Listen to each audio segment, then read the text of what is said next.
प्रियल शेळके हिने हिंद दी चादर यावर आधारित एक भित्तीपत्रक बनवलेलं आहे आणि यामध्ये माहिती लिहिलेली आहे।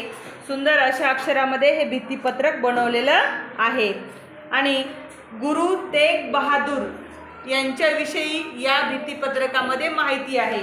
तर गुरु तेग बहादूर हे शीख धर्माचे 9वे गुरु होते आणि त्यांनी या धर्माला आणि सर्वच भारतीयांना त्याग आणि बलिदान याचं प्रतीक शिकवलेलं आहे। त्यांनी मानवता सत्य या मार्गावर चालण्यासाठी प्रोत्साहन दिलेलं आहे।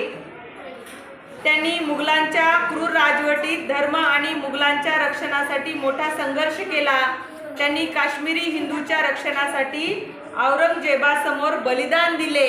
त्यामुळे त्यांना हिंद दी चादर असं म्हटलं गेलेलं आहे। म्हणजेच हिंद दी चादर म्हणजे भारताची ढाल।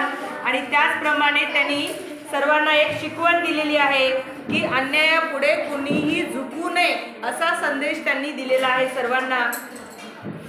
त्यांचे बलिदान हे पंजाबमध्ये नवजागरण घडवून आणणारे ठरले, ज्यामुळे शीख समाजात मोठे परिवर्तन घडले आणि पुढे खालसा पंथाच्या स्थापनेसाठी प्रेरणा मिळाली। म्हणजेच हिंद दी चादर म्हणजेच भारताची ढाल। तर आहेत आपले गुरु तेग बहादूर यांच्याविषयी या ठिकाणी तिने भित्तीपत्रकामध्ये छान अशी माहिती सुंदर हस्ताक्षरात लिहिलेली आहे। धन्यवाद।